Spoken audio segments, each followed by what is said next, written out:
समन्ता चक्रवालेषु अत्रा गच्छन्तु देवता सद्धम्मं मुनिराजस्य शृण्वन्तु सग्घमोक्खदं धम्मश्रवणकालो अयं बदन्ता धम्मश्रवणकालो अयं बदन्ता धम्मश्रवणकालो अयं बदन्ता नमो तस् भगवतो अरहतो सम्मा सम्बुद्धस्स नमो तस् भगवतो अरहतो सम्मा सम्बुद्धस्स नमो तस् भगवतो अरहतो सम्मा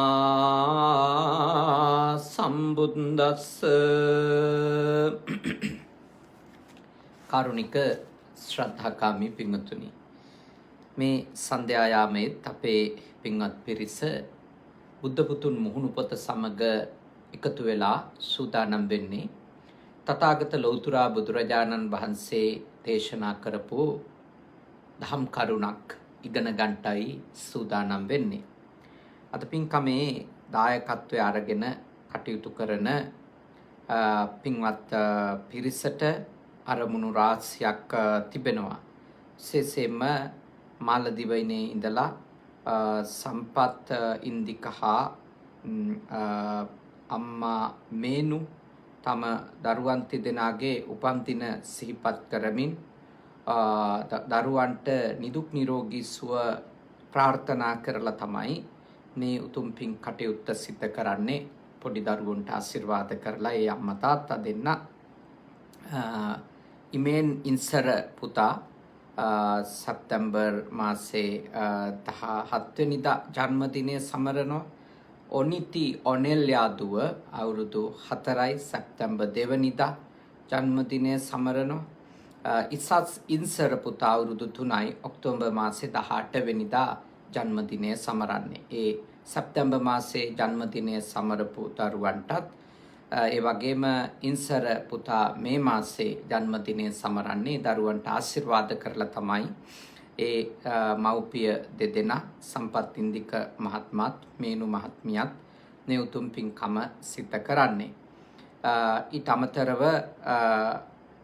පූජනීය මහා සංඝරත්නයට ආශිර්වාද කරන්නටත් ඒ වගේම අවුරුදු 72ක් වන ආදරණීය පියාණන් සරත් විමල ගුණසේකර අම්මා සන්ධ්‍යා විමල ගුණසේකර ඒ වගේම පුබුදු සහ පවිත් සචිත්‍රා මල්ලි සහ නැගණිය ලොකු අම්මා ලොකු මාමා උදිත බාප්පා චූටි අම්මා රංජනී ජාවාදන ඒ නන්ද කෙනෙක් ඇතුළු ඒ සියලු දෙනාට ආශිර්වාද කිරීමත් ස්වාමි පුරුෂයාගේ අම්මා ඇතුළු පවුලේ හැමතෙම නිදුක් නිරෝගී සුව ප්‍රාර්ථනා කිරීමත් විශේෂයෙන්ම කොරෝනා වදුරින් මිය ගියපු හැමෝටම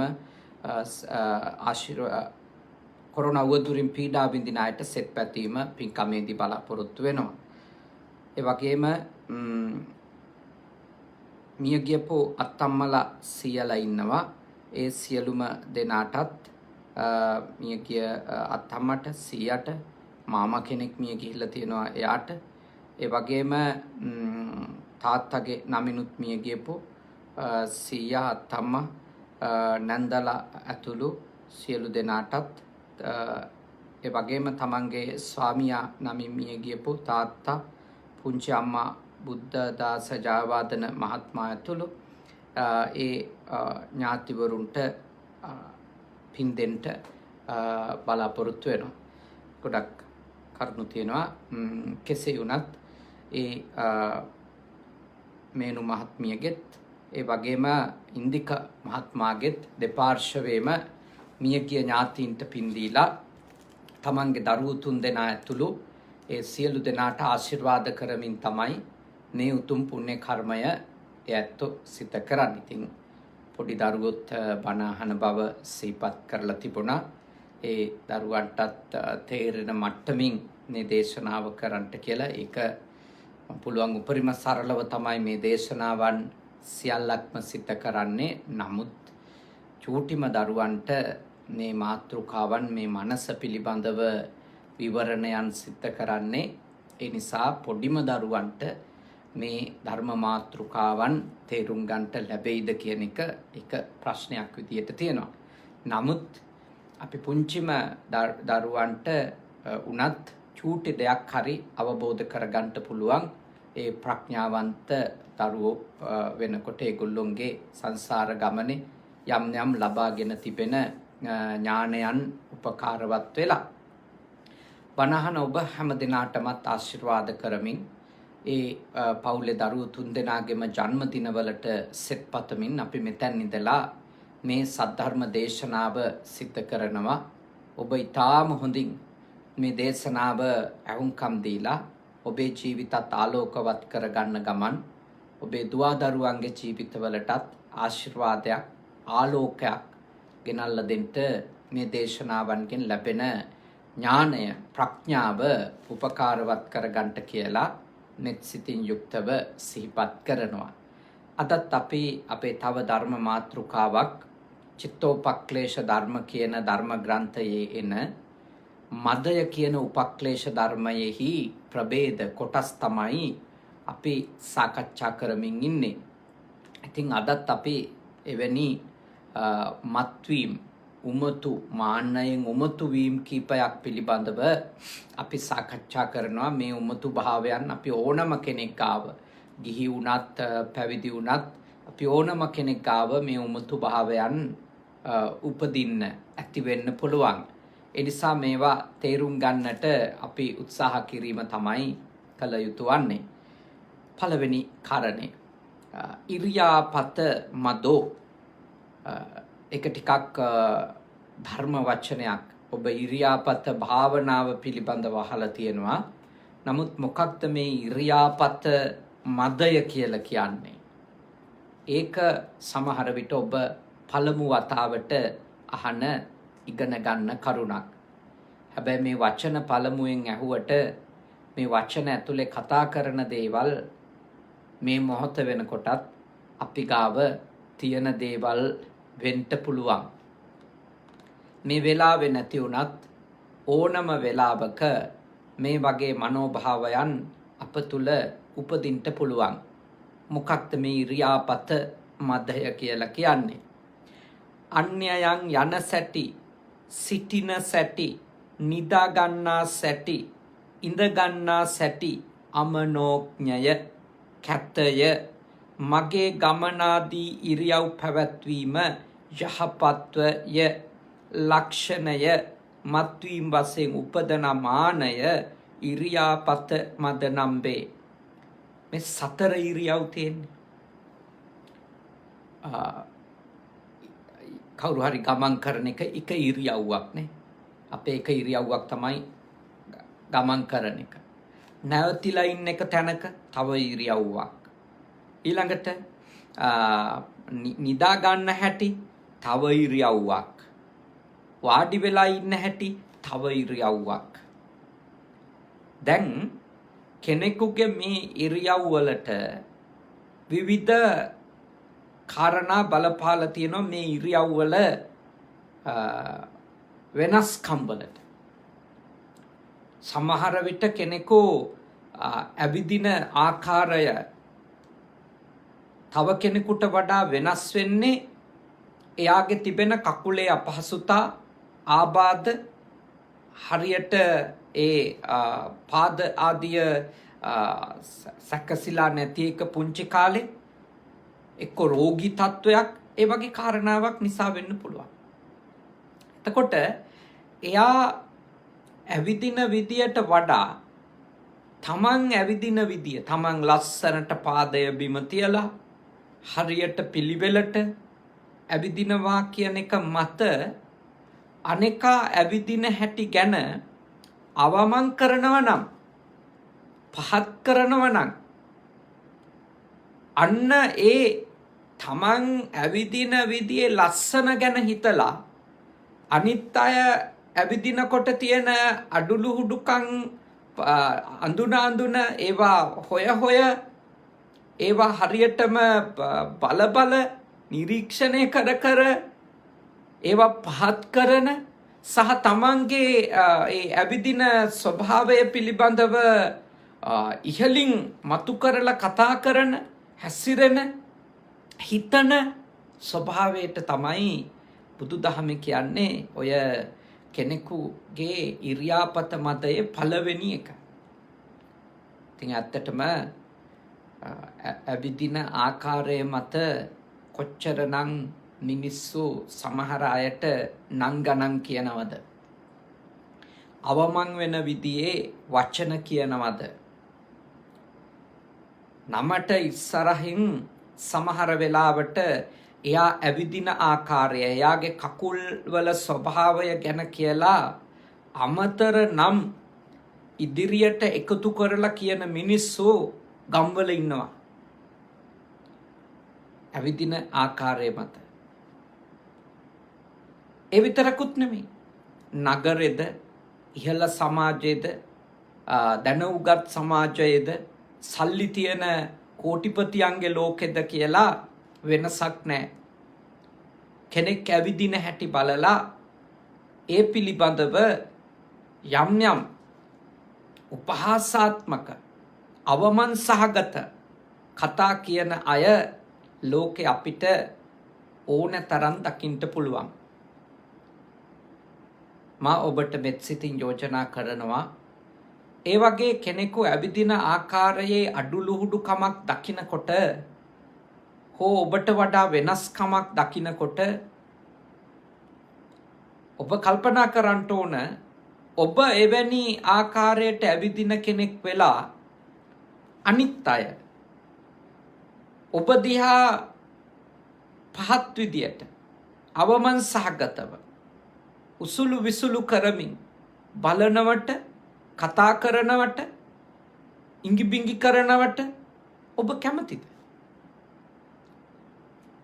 ඔබ ඔබේ ගමන් විලාසය ගැන, ඇවිදින ආකාරය ගැන අන් අය පහත් ආකාරයේ සිතකින් බලනවට, කතා කරනවට, ඉඟි බිඟි කරනවට කැමති නැත්තම් මා යෝජනා කරනවා ඔබ ඒක අන් අයට කරන්නත් පෙළඹෙන්න එපා.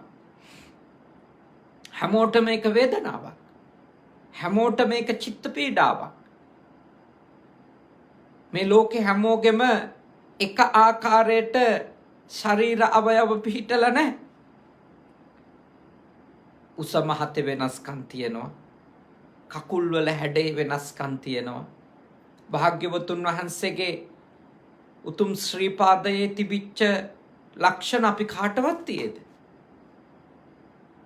උන්වහන්සේගේ ඇඟිලිවල රට, උන්වහන්සේගේ සිරිපතුලෙහි යට නේද යටිපතුල පැත්තෙහි ඒ තිබෙන ලක්ෂණ, ඒ ස්වභාවය අපි කාටවත් නැහැ. ඒවා ඊටාම අසිරිමත්ව වෙනස්ම ලක්ෂණ වලින් යුක්තයි. ඉතින් ලෝකේ හැමෝගෙම ගමනක් කෙනෙක් ඇවිදගෙන යන විදිහේ වෙනස්කම් තියෙන්න පුළුවන්. ඒ වෙනස්කම් යා කැමැත්තෙන් හදාගත්ත ඒවා නෙමෙයිනේ. එහෙම කැමැත්තෙන්ම හිතලම ඇවිදින ඒවා තියෙන්න පුළුවන්. ඒ යා ආසෙින්ද. විවිධ ආකාරයට ඇවිදින්න උගන්නන ආයතන තියෙන්නේ. මේ විදිහේ වෝක් එකකට අදාළව දැනුම දෙන ආයතන, පුහුණු කරන ආයතනයේ තියෙනවා එක මේ රූපලාවන්‍ය ශාස්ත්‍රයේ මොඩලින් කරන අය. එහෙම ඒ විශේෂ තැන් තියෙන්න පුළුවන්. ඒගොල්ලෝ ඇවිදින හැටි ඒක ඒගොල්ලෝගේ කැමැත්ත. කකුල් වල ආබාධයක් නැති වුණත්, උප්පත්ති ප්‍රශ්නයක් නැති වුණත් ඒගොල්ලොන්ගේ ඒ මොඩලින් කරන අයගේ සංස්කෘතිය ඒගොල්ලෝ ඇවිදින්න හදාගත්තු ලස්සන රටාව කියලා එකක් තියෙනවා. ඒක ඒගොල්ලෝ පිළිගන්නේ. ඒක අපේ ප්‍රශ්නයක් නෙමෙයි. ඒක යාළගේ ප්‍රශ්නයක්. ඒක යාළගේ කැමැත්තක්. අපි ඒකට උසුළු විසුළු කිරීම, hina වීම ඒක අපිට මං හිතන්නේ යහපත් ස්වභාවයක් කියලා අපි. මනුස්ස సంతානේ එහෙම කැමැත්තවල් එනවා. එහෙම තමන් සාමාන්‍ය ආකාරයකට වඩා වෙනස් විදියකට ඇවිදින කෙනෙක් දැක්කම ඒකට දෙයක් කියන්න. නමුත් එයාගේ වෘත්තීය ජීවිතේ එයා ආදායම් උපයන්නේ එවැනි හැසිරීම ඇතුලේ නම් ඉතින් එවැනි ගමනක් ඇතුලේ නම් ඉතින් අපිට ඇයි ඒක ප්‍රශ්නයක් වෙන්නේ? ඒකෙන් අපිට හිංසාවක් නෙමෙයි. අපිට ප්‍රශ්නයක් ඇති කරන්නේ නැත්තම්. ඒ නිසා බුද්ධිමත් වෙන්න කියලා මම යෝජනා කරනවා. කෙනෙකුගේ ගමන බිමන පිළිබඳව අපි අවමන් කරමින් අපේ ගමන බිමනෙහි අපි ඇවිදින ආකාරයේ තියෙන ලස්සන ගැන උදම්මනන්න යන්න හොඳ නැහැ. උමතු වෙන්න හොඳ නැහැ. අනිත් එක කවුද දන්නේ? අපි හිතන් හිටියට අපි ඇවිදින විදිය තමයි ලෝකේ ලස්සනම විදිය කියලා අනිත් අයට අපි ඇවිදන් යනකොට මොනවා හිතෙනව ඇත්ද කියලා. කොහොම පේනව ඇත්ද කියලා. අපිනේ හිතන්නේ ලස්සනම විදියට ඇවිදින්නේ අපි තමයි කියලා. කොහොමත් අපේ ඒවා අපිට හොඳයිනේ. ඒ නිසා බුද්ධිමත් වෙන්න. අපි කාටවත් එහෙම කෙනෙකුගේ ඉරියව් පහත් කරමින් අපේ ඉරියව් වල තිබෙන උසස් බව පිළිබඳව මාන්නයක්, උමතුවක්, මත්වීමක් හදාගෙන අනිත් අයට අවමන් කරන්න කොහොමත් සදාචාරාත්මක අයිතියක් නැහැ. දියුණු රටවල් වල නම් ඒ වගේ කාරණා මත වචනයක් හරි කියලා බැල්මකින් හරි ඉංගියකින් හරි දෙයක් කරොත් ඒවා නෛතික වැරදි. සදාචාර සම්පන්න කතාවක් නෙමෙයි. ඊළඟට ඒවා නෛතික වැරදි. කෙනෙකුට පීඩා කිරීම, කෙනෙකුගේ ශරීර ස්වභාවය අනන්‍යතාවය පහත් කරලා එයාට හිංසා කිරීම, ඒවා ලොකු ප්‍රශ්න ඇති වෙන වැරදි. ලොකු ගෙවීම් කරන්න වෙන වැරදි. ඒ නිසා මා ඔබට යෝජනා කරනවා කෙනෙකු යන විදිය දිහා බලලා ඒ ආකාරය පහත් කරන කෙනෙක් වෙන්න එපා. මේ ඔක්කොම අපේ සමාජයේ තියෙන දේවල්. මේ පහත් කිරීම, මේ අවමන් කිරීම, මේ පීඩා කිරීම මිනිස්සු කරනවා. ඒකයි භාග්‍යවතුන් වහන්සේගේ ශාසනයේ මේ වගේ ඉතා කුඩා දේවල්. හැබැයි මේවයින් මිනිස්සුන්ට ගොඩක් රිදෙනවා. කෙනෙකුට හිතෙන්න පුළුවන් පණකට ඕවා කියලා දෙන්න ඕනද වගේ. ඉතින් මිනිස්සු අනිත් මිනිස්සුන්ට රිද්දන්නේ මේවා ඉන්නම් ඒ වැරද්ද නෙවෙයිද අපි හදන්න ඕන ඉස්සෙල්ලම. ඇවිදින විදිය බල බල පස්ස හැරි හැරි පද හද යන අය නැද්ද? ජීවිතේට දැකපු නැති අයට කතා කිය යන අය නැද්ද? මා යෝජනා කරනවා ධර්මය පුහුණු වෙන කෙනෙක්ට අනුන්ගේ ඇවිදින රටාව වැදගත් නැහැ. වැදගත් නැහැ. ඒක මත පීඩා කරන්නේ. ඒක මත පීඩා කරන්නේ. දැන් අපේ තියෙනවා අපේ ශිෂ්‍යයෝ හික්මවන සම්ප්‍රදායික අපේ ඥානය තුල ශිෂ්‍යයා ඇවිදින විදිය අනුව එයාගේ අභ්‍යන්තරික චෛතසික මොන වගේද කියලා කියවා ගන්නා ක්‍රමයක් තියෙනවා. අතුගාන විදිය අනුව, ඇවිදින විදිය අනුව, නිදා ගන්න විදිය අනුව එයා රාග චරිතයක්ද, ද්වේෂ චරිතයක්ද, මෝහ චරිතයක්ද එහෙම කියව ගන්නවා. ඒක කරන්නේ ගුරුවරු. ගුරුවරු එහෙම කරන්නේ ඇයි?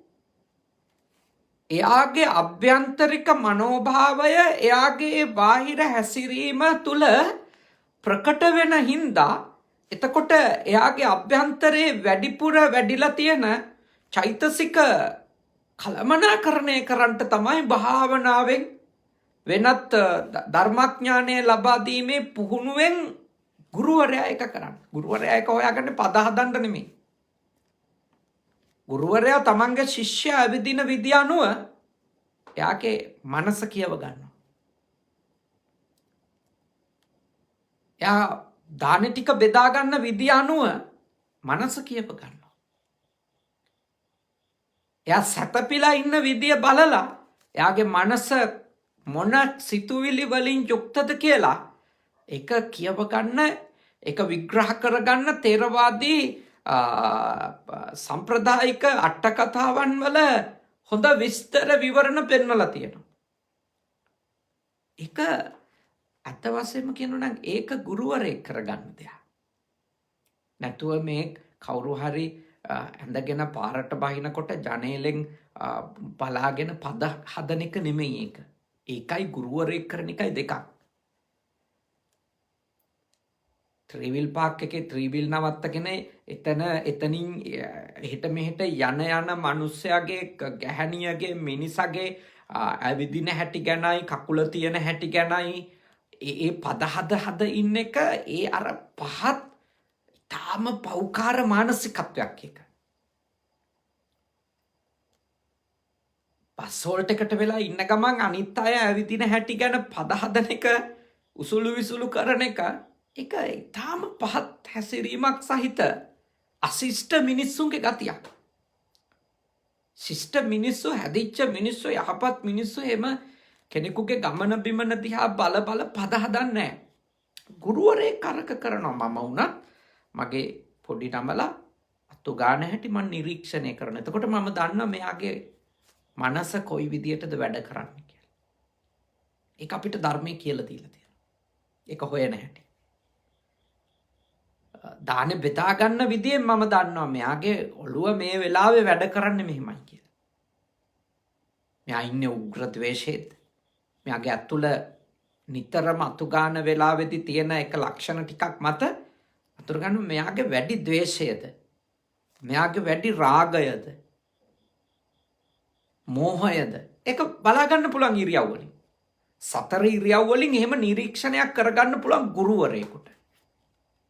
ඒක කරන්නේ ඒ දරුවව ඒ පොඩි හාමුදුරුවන්ව හරි පාරේ ගෙනියන්න මිසක හික්මවන්න මිසක එයාගේ මනස ගැන අධ්‍යයනයක් නැතුව එයාගේ චර්යාවන් ගැන අධ්‍යයනයක් නැතුව එයා පුහුණු කරන්න බෑ අපිට. ඒකට ඒක කරන්න. හැබැයි අපේ සමාජයේ අනිත් එක්කෙනා ඇවිදින හැටි බලන් ඉන්නේ එයාව පුහුණු කරගන්න නෙමෙයි. ඇදක් කුදක් හොයාගෙන කතන්දරයක් කියන්න. තමන්ව උලුප්පන්න. තමන්ව මතු කරගන්න. සමහර අය නැවතිලා ඉන්නකොට එක විදියයි. දැන් අපි අපේ පොඩි නමලා පුහුණු කරනකොට අපි කියනවා තැනක ඉන්නකොට නැවතිලා ඉන්නකොට බලාගෙන ඉන්න ඕන දුර. අතපය තියන් ඉන්න ඕනේ කොහොමද? ඒව අපි කියලා දෙනවා.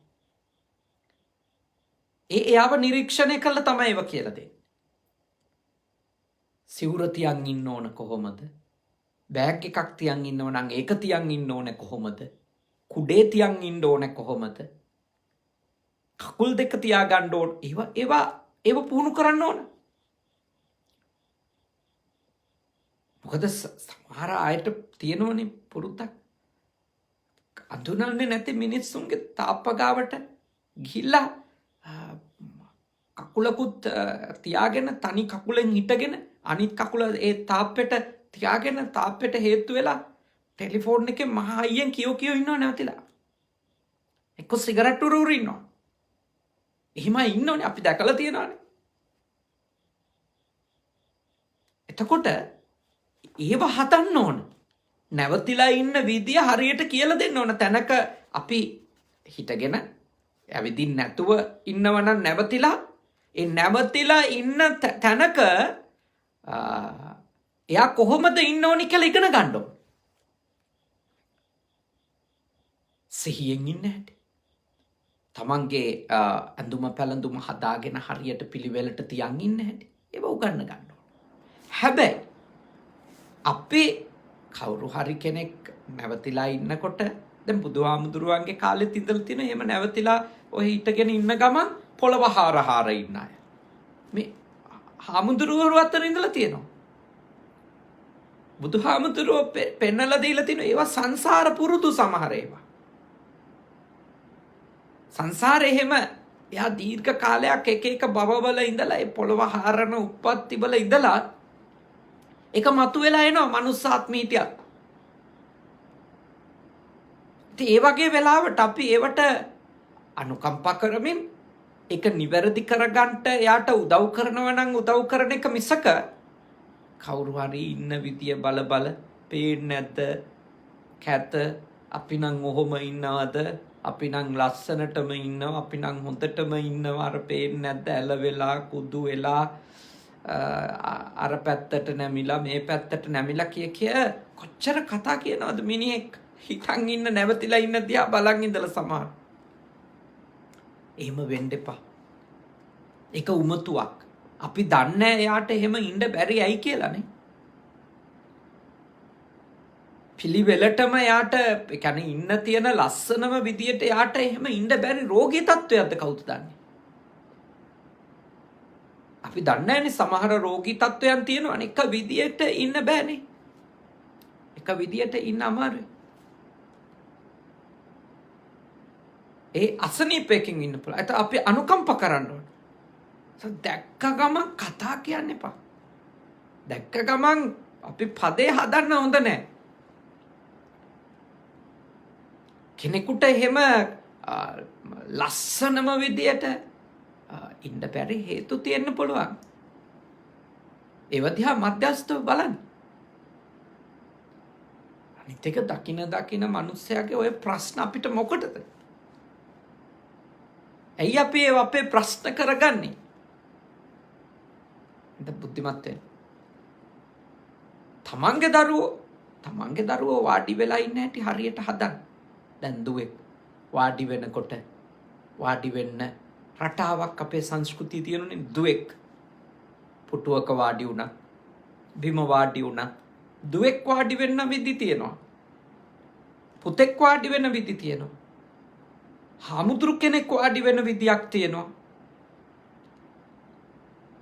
අපේ ලොකු හාමුදුරුවෝ අපිට නිතර මට ගහලා තියෙනවා. ලොකු හාමුදුරුවෝ මේ කකුල් දෙක හරියට තියාගන්නේ නැතුව වාඩි වෙලා ඉන්නකොට, සිවුර හරියට හදාගන්නේ නැතුව වාඩි වෙලා ඉන්නකොට ගහලා තියෙනවා. කියන්නේ ලස්සනට වාඩි වෙලා ඉන්න පුහුණු කරන්න. මේ රටේ ජපානයේ පොඩි දරුවෝ හරි ලස්සනට වාඩි වෙලා ඉන්න. ඒගොල්ලෝ කකුල් දෙක පිටිපස්සට නමලා දන හිස් දෙකෙන් පිටිපස්සට නමලා ඒ කකුල් දෙක උඩ වාඩි වෙලා ඉන්න විදිය හරිම ලස්සනයි. ඒගොල්ලෝ මේ බිම වාඩි වෙලා ඉඳිද්දි හරි ලස්සනයි ඒ පැදුරු වල වාඩි වෙලා ඉන්න විදිය. දැන් අපිට එහෙම මේ ඉන්න පුහුණු කරලා චූටි කාලේ නැති හින්දා තමයි අපිට එහෙම ඉන්න බැරි. දැන් බලන්න අපේ විහාරක වුණත් නේද බුදුරජාණන් වහන්සේ අභියස ධර්මදේශකයන් වහන්සේ අභියස වුණත් අපේ මේ කකුල් දෙක නමාගෙන ඉන්න පිරිස කොච්චර අඩුද? කකුල් දික් කරගෙන ඉන්නේ ඒක හරි කරදරයි අනිත් අයටත් නේ. අනිත් අයටත් හරි කරදරයි එහෙම ලස්සනට වාඩි වෙන්නේ නැති වුණාම. ලස්සනට වාඩි වෙන්න ඕන. අනිත් එක්කෙනාට කරදරයක් නොවෙන්න වාඩි වෙන්න ඕන.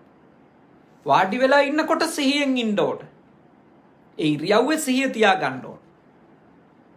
අපි නිසා අනිත් එක්කෙනාට වදයක් නොවෙන්න, කරදරයක් නොවෙන්න, පීඩාවක් නොවෙන්න වාඩි වෙන්න ඕන. බස් එකේ වුණත්, කෝච්චියේ වුණත්, බිම වුණත්, සභාවක වුණත් වාඩි වෙන්න ඕන. හැබැයි සමහර කෙනෙකුට ඉන්න පුළුවන් එහෙම සමහර කෙනෙක් ඉන්න පුළුවන් එහෙම වාඩි වෙලා ඉන්න බෑ. කොන්දේ අමාරු තියෙනවා. කකුල් වල ප්‍රශ්න තියෙනවා, නමාගෙන ඉන්න බෑ. ඉතින් අපි ඒවා ගැන පොඩ්ඩක්වත් හිතන්නේ නැතුව අපිට එහෙම ඉන්න පුළුවන්කම කියන මත්වීම ඇතුලේ අපි ලස්සනට වාඩි වෙලා ඉන්නවා, අපි හොඳට වාඩි වෙලා ඉන්නවා කියලා අනිත් එක්කෙනාට එහෙම බැරිවීම ගැන අපි අවමන් කරනවා නම්, නිඳ කරනවා නම්, අපහාස කරනවා නම් ඒක වැරදි. ඒක ධර්මයට එකඟ නැහැ. ඒක මත්වීමක්. අද ඔබට ලස්සනට කකුල් දෙක නමාගෙන අනිත් අයට කරදරයක් නොවෙන්න ඇඳුම ලස්සනට හදාගෙන වාඩි වෙන්න පුළුවන් ඇති. ඒත් කවුද දන්නේ හෙට ඇති වෙන කකුලේ ආබාධයකදී හෙට ඇති වෙන රෝගී තත්ත්වයක ප්‍රතිඵලයක් විදියට ඔබට කකුල් දෙක බිම තියලා හරියට වාඩි වෙන්න බැරි තත්ත්වයක් උදා වෙයිද කවුද දන්නේ? ඒ නිසා අනිත් එක්කෙනාට කතාවක් කියන්න කලින් තමන් ගැන හිතන්න. තමන් ගැන හිතන කෙනෙක් වෙන්න. තමන්ට මෙහෙම අවස්ථාවක් යෙදුනොත් තමන් දිහා අවඥාවෙන් පහත් කරලා උසුළු විසුළු කරලා එහෙම බලනවට කැමතිද කියලා හිතන්න. එතකොට ඔය ගොඩාක් ප්‍රශ්න විසඳෙනවා. ඔය ගොඩාක් කැසිරීම් වෙනස් වෙනවා. අනිකගේ අනන්‍යතාවය වෙන්න පුළුවන් ඒකනේ. එයාට ඒ විදිහට වෙන්න පුළුවන් වාඩි වෙලා ඉන්න පුළුවන්. ගොඩක් බුද්ධිමත් වෙන්න. ගොඩාක් බුද්ධිමත් වෙන්න. මේ ධර්ම කරුණ මේ ඉරියාපත කියන්නේ සතර ඉරියව් පිළිබඳව අපි සිහියෙන් ඉන්න ඕන අපි කවුරුත්. සතර ඉරියව්ව මනාව පවත්ව ගන්න ඕනි අපි කවුරුත්. ලස්සනට පවත්ව ගන්න පුළුවන් තරම් වීරිය කරන්න ඕන. ඒත් අපි ඒක හරියට පවත්වගෙන ඉන්නවාය කියන එක මත අනිත් එක්කෙනාගේ අඩුපාඩුකම් පහත් කරන්නට ඒවා කැතයි අසෝබනයි අවලස්සනයි කිය තව කෙනෙකුට රිද්දන්න අපිට අයිතියක් නැහැ. ඒක බෞද්ධයෝ තේරුම් ගන්න ඕන. මුස්ලිම් අය බණ අහනවා, කතෝලික අය බණ අහනවා. ඒගොල්ලොත් මේක තේරුම් ගන්න එක හොඳයි.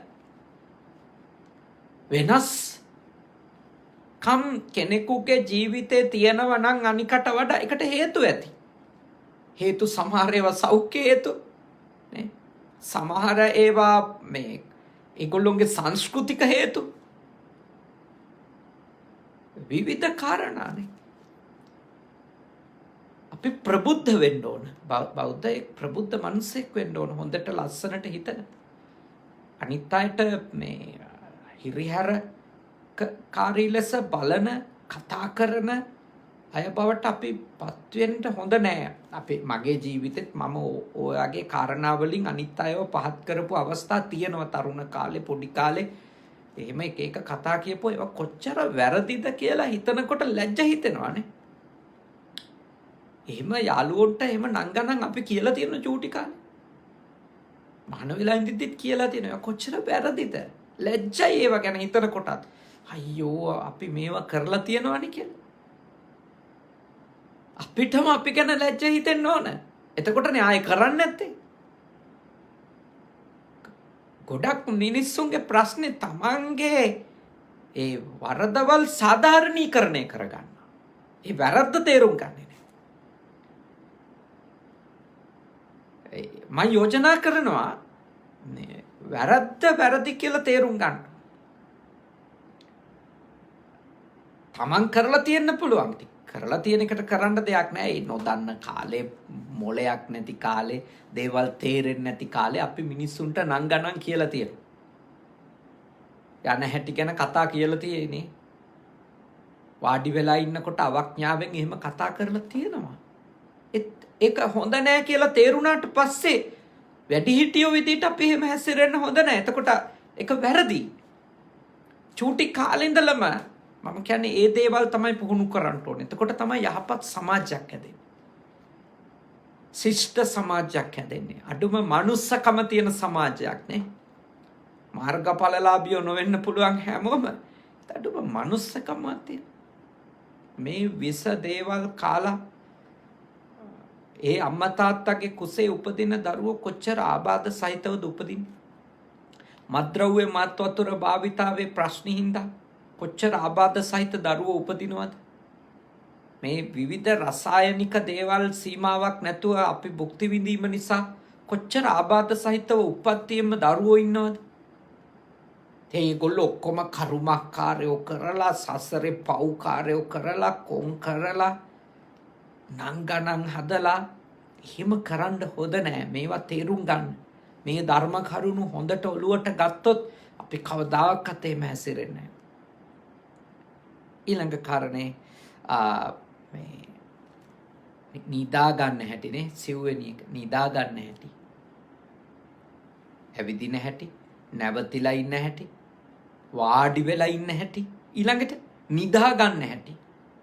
සමහර අය නිදාගෙන ඉන්න ස්වභාවය ලස්සනම ස්වභාවයක් නොවෙන්න පුළුවන්.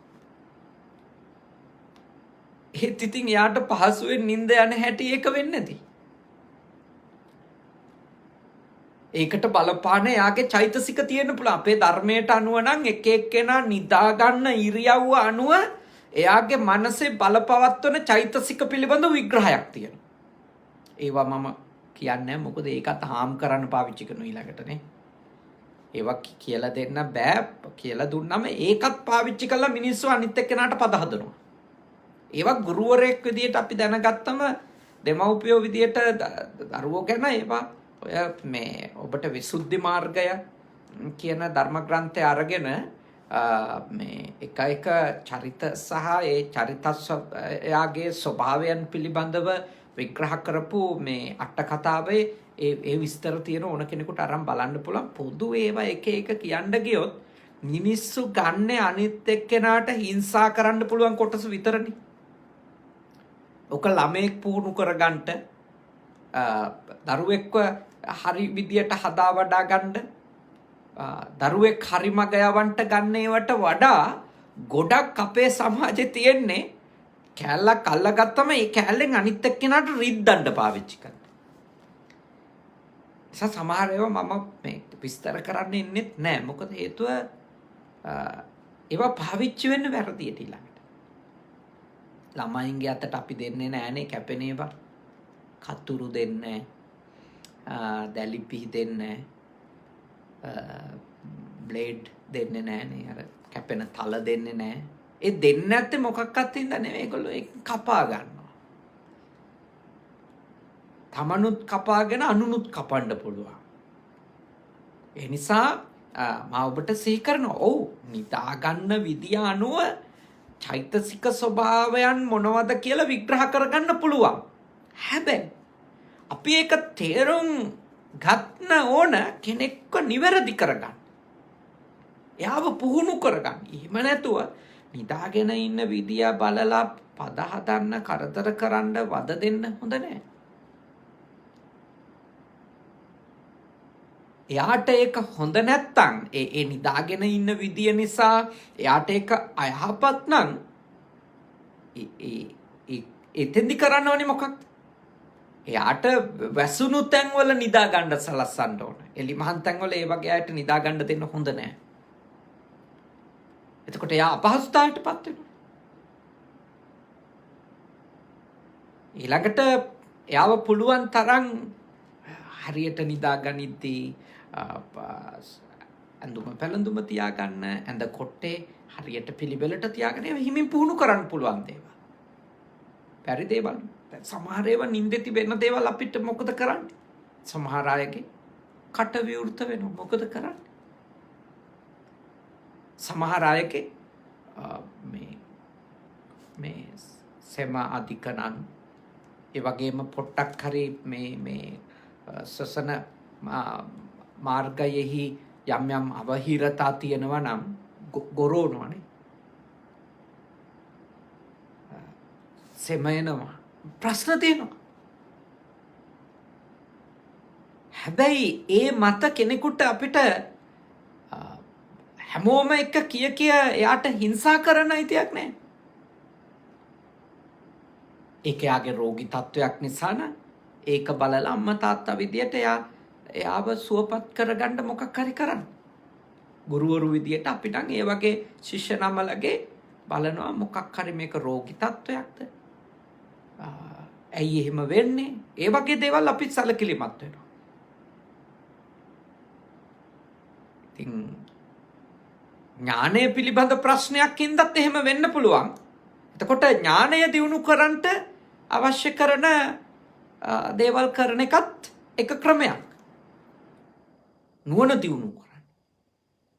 හැබැයි පහත් කරන්න බෑ නිදා ගන්න විදිය දිහා බලලා. තැන් වල අනිත් අය ඉස්සරහා ලැජ්ජාවටපත් කරන්න බෑ අපිට.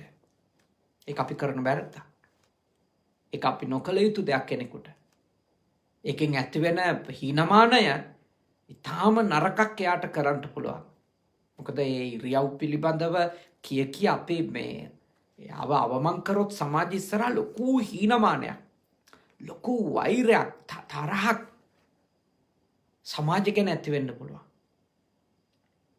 මම දන්නවා මම එක මේ චරිත ගැන අධ්‍යයනය කරලා තියෙන නිසා ඔය චරිත කතා වලින් සහ ලෝකේ සමහර බලගතු යුද්ධ ප්‍රශ්න කොලහල වෙච්ච අයගේ ඒ මනෝභාවයන් මොනවද කියලා විග්‍රහ කරපු අධ්‍යයනයන් මම ඉස්සර කියවනවා.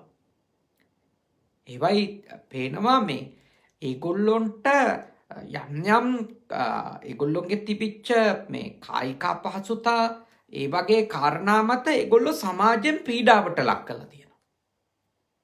එතකොට ඒ පීඩාවට ලක් වෙලා ඉන්න එක්කෙනා හැමතිස්සෙම ද්වේෂයකින් ඉන්නේ.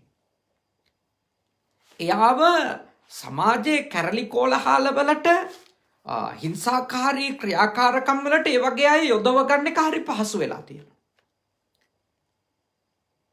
ඉතින් අපි හොඳට තේරුම් ගන්න ඕන අපි කෙනෙකුව එයාගේ තියෙන කායික මොකක් හරි කාරණාවක් මත දිගටම පීඩාවට ලක් කිරීම කියන්නේ එයාව සමහර විට දරුණු හිංසකයෙක් අපරාධකරුවෙක් බවට පත්කරවන්ට අවශ්‍ය බීජ එයාගේ හිතේ හදනවා. එනිසා බුද්ධිමත් වෙන්න. ඔබ ඔබේ හිස මතම පුපුරන බෝම්බ හදාගන්න යන්න එපා. මොකද ඔබ ඒ ඇති කරන පීඩාව ඇතුලේ එයා නිර්මාණය කරගන්න තත්ත්වය කොයි වගේ තත්ත්වයකින් ඉවර වෙයිද දන්නේ නැහැ. අපි මිනිස්සුන්ට සීමාවක් නැතුව ඔය කරන දේවල් මිනිස්සු ඒ පීඩාව ඇතුලේ වෛරෙන් තීන්දුව ගන්න යනවා. ලොකු හිනමානයක ඉන්න මිනිස්සුන් ඔය වැරදි දේවල් වලට පොළඹවන එක හරි ලේසි. හරි ලේසි. මොකද ඒගොල්ලෝගේ පීඩාව මුදා හරින්න තැනක් බල ඉන්නේ. ඒක අභ්‍යන්තරයෙන්ම එහෙම අවශ්‍යතාවයක් තියෙන එවැනි පීඩාවක ඉන්න අයට.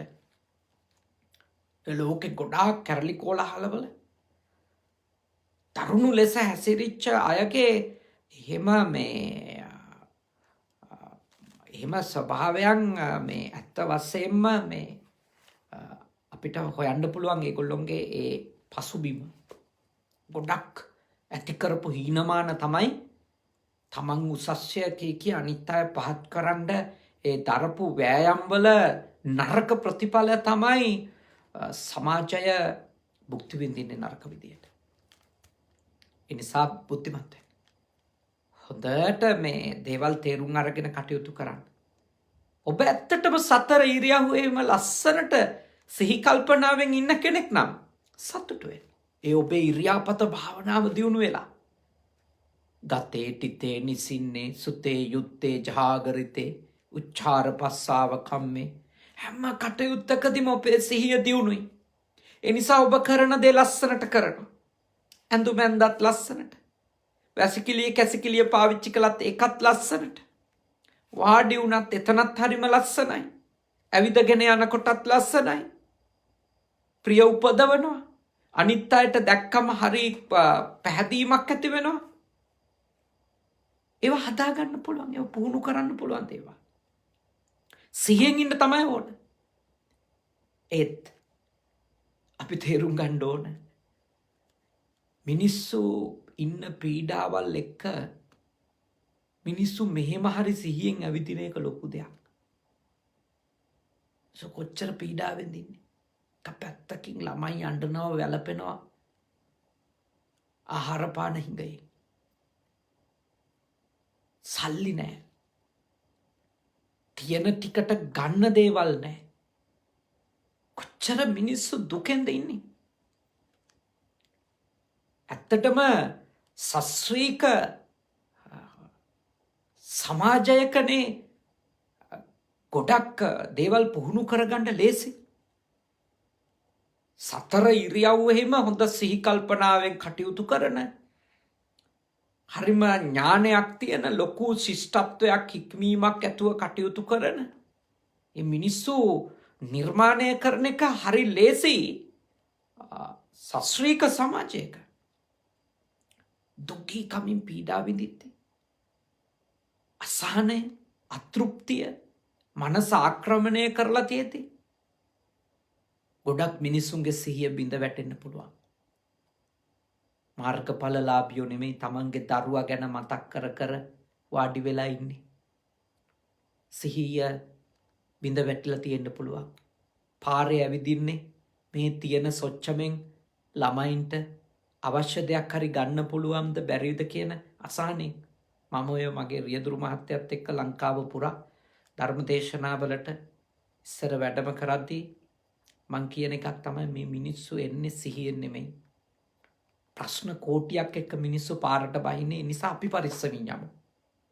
ඉතින් අපි අවුරුදු 15ක් විතර එක දිගට අපි දෙන්න රට පුරාම වැඩම කරා. කිසිවෙකුගේ ඇඟක අපේ වාහනේ ගෑවිලාවත් නැත්තේ. අපි හැමතිස්සෙම කතා කරන එකක් මිනිස්සු එන්නේ සිහියක් නැතුව පාරට කියන එක. මිනිස්සු පාරේ ඇවිදින්නේ සිහියක් නැතුව. මොකද සිහිය විකල් වෙන තරම් හේතු මිනිස්සුන්ට තියෙනවා.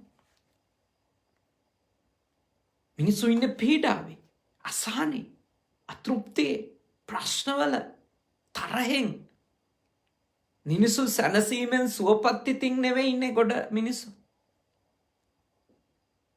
ඒ නිසා මම යෝජනා කරනවා කෙනෙක්ගේ ඉරියව්ව දිහා බලලා තමන්ට පුළුවන් වුණාට සතිමත් බව පවත්ව ගන්නට අනිකාට ඒ මට්ටම තාම නොවෙන්න පුළුවන්.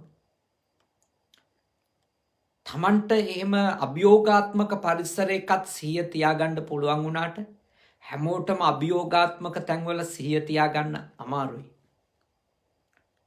මිනිස්සු කඩන් වැටෙනවා.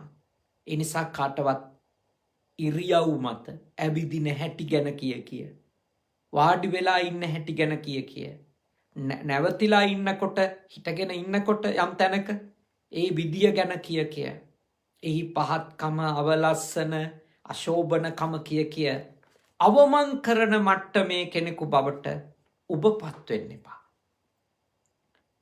ඔබ කෙනෙකුට එවැනි පීඩාවක් දෙන කෙනෙක් වෙන්න එපා.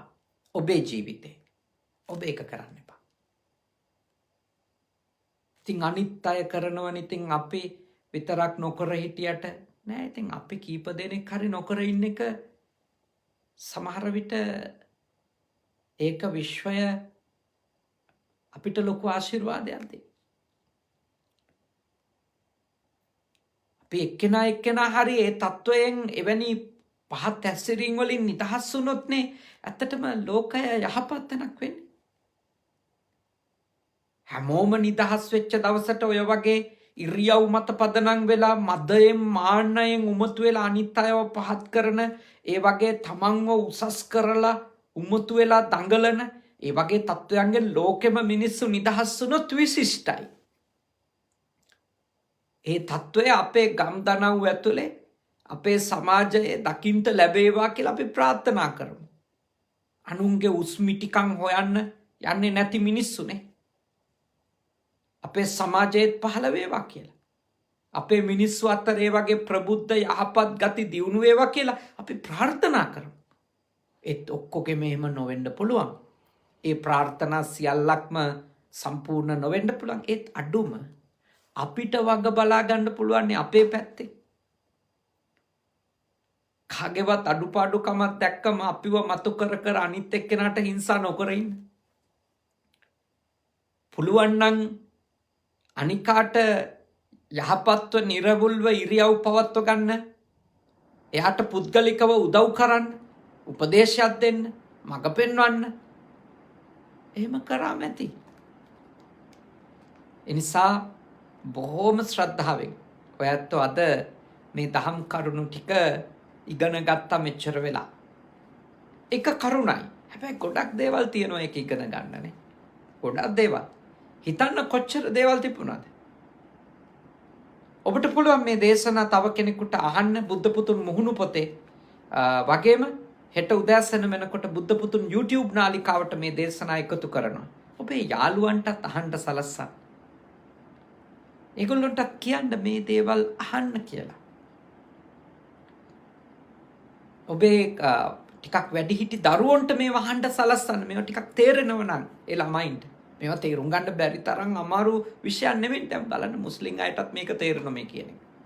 තමිල් අයටත් තේරෙනවා. කතෝලිකයින්ටත් තේරෙනවා. මේ අපේ ජීවිතය යහපත් කර ගැනීම. මේ අපේ හිත යහපත් කර ගැනීමනේ. අපේ සිත යහපත් කරගත්තොත්, අපි හිතන විදිය යහපත් වුණොත්, අපි දේවල් දිහා බලන විදිය යහපත් වෙනවා. එතකොටයි අපේ ප්‍රබුද්ධ සමාජයක් ගොඩනගා ගන්න, මනුෂ්‍ය ධර්ම තියෙන උතුම් සමාජයක් ගොඩනගා ගන්න අපි වීරය කළා වෙන්නේ. දැන් ඔක්කොම ඉවරයි කිය බොහොම නිෂේධනීය සිතුවිලි වලින් බැන ඉන්නවට වඩා අපි එක එක්කෙනා හරි වෙනස් වෙමු. එහෙම තමයි මේ ලෝකේ රටවල් ශිෂ්ට වෙලා තියෙන්නේ.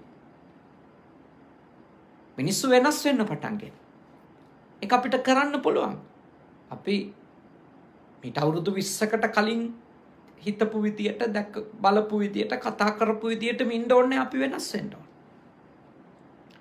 ඉතින් ඊටාම ශ්‍රද්ධාවෙන් මේ ධර්ම කරුණු හොඳට ඉගෙන ගත්තා ඔබ හැම කෙනෙක්ම. රැස්වුණු සියලුම පින් කුසල් දෙවියන්ට අපි අනුමෝදන් කර සිටිමු. දෙවියෝ මේ පින් අනුමෝදන් වෙත්වා.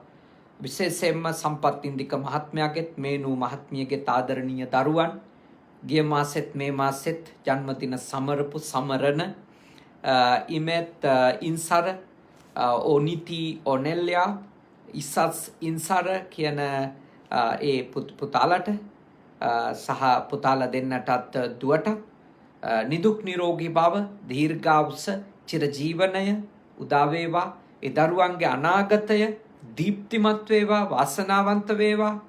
ඒ දරුවෝ දිනෙන් දින වාසනාවන්ත පින්වන්ත දරුවෝ ලෙසම, යහපත් දරුවෝ ලෙසම ලොකු මහත් වේවා. ඒ දරුවන්ට මේ භවය තුලම ආලෝකය කරා යන්නට අවශ්‍ය කරන ආශිර්වාදයේ දෙවියන්ගෙන් ලැබේවා.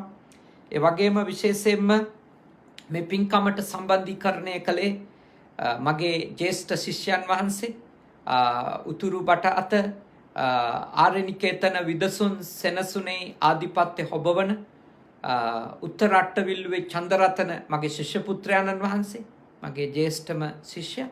උන්වහන්සේ තමයි උන්වහන්සේගේ දායක පවුලක පින්වතුන් කියලා මේ ඇත්තන්ගේ මේ පින්කමට දිනය වෙන් කෙරුවේ. උන්වහන්සේ ඇතුළු පූජනීය මහා සංඝ රත්නයටත්, ඒ වගේම මේ වැඩ සිටින කනගවා සුගත සේනාසනේ, ෆුජි සුගත සේනාසනයේ, ඒ වගේම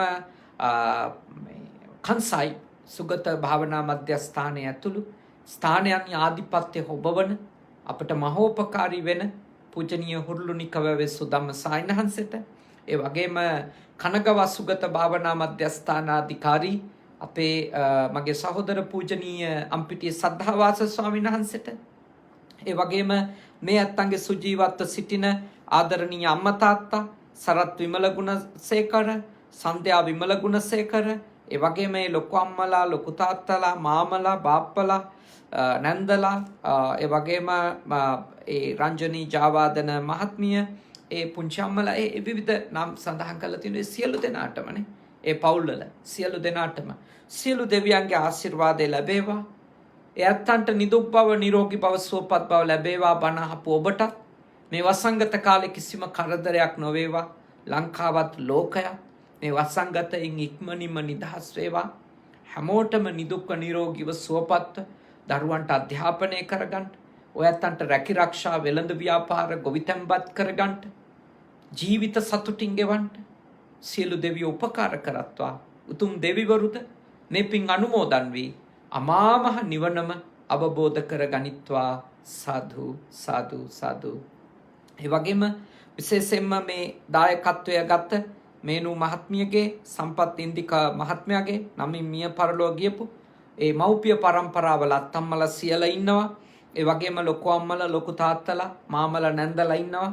ගොඩක් අය මිය ගිහිලා ඒ මව්පිය පාර්ශවවල දෙදෙනාගෙමනේ මිය ගියපු සියලුම ඥාති හිත මිත්‍රාදීන්ට මේ පින් අත් වේවා, සුවපත් වේවා, සපවත් වේවා. සියලු යහපත පරලෝක වශයෙන් එයන්ට උදා වේවා. මේ වසංගතය නිසා මිය ගිය සියලුම දෙනාටත්, බණ අහපු බුද්ධ පුතුන් ශ්‍රාවක පිරිස නමින් මිය ගිය සියලු දෙනාටත්, අපවත් වුණු ස්වාමින් වහන්සේලා ඇතුළු ඒ මිය ගිය සියලුම ඥාති හිත මිත්‍රාදීන්ට මේ භවයේ මෙන්ම සසර ගමනේ මේ පින් අත් වේවා, සුවපත් සැපවත් වේවා, දුකින් මිදේවා, නිවන් දකිත්වා. සාදු සාදු සාදු. අවසාන වශයෙන් ජන්මදිනය සමරපු ඒ පුංචි දුවටත් පුතාලා දෙන්නටත් ඒ දරුවන්ගේ අම්මා තාත්තට වගේ අත්තම්මලා සියලා ඇතුළු හැම දෙනාටමත් මේ භවය වාසනාවන්ත භවයක් වේවා. බණ අහපු ඔබටත් සත්පුරුෂ ඇසුර ලැබෙන, කල්යාණ මිත්‍ර ඇසුර ලැබෙන භවයක් බවට මේ භවයපත් වේවා. අපි හැම දෙනාගේම ප්‍රඥාව, නුවණ, සීලය, සමාධිය දියුණු වේවා. ඉක්මන් භවයකදී නිවන් දකින්න මේ කරගත්තු පින් කුසල් පාරමී වේවා. සාදු සාදු සාදු. ආකාසට්ටා ච බුම්මට්ටා දේවා නාග මහිත්‍තිකා පුඤ්ඤන්තං අනුමෝදිත්වා චිරන් රක්칸තු ශාසනං. ආකාසට්ටා ච බුම්මට්ටා දේවා නාග මහිත්‍තිකා පුඤ්ඤන්තං අනුමෝදිත්වා චිරන් රක්칸තු දේශනං. ආකාසට්ටා ච බුම්මට්ටා දේවා නාග මහිත්‍තිකා පුඤ්ඤන්තං අනුමෝදිත්වා චිරං රක්칸තු මම් පරන්ති තී. ඔබ හැම දිනම නිදුක් වෙත්වා, නිරෝගී වෙත්වා, සුවපත් වෙත්වා. සාදු සාදු සාදු.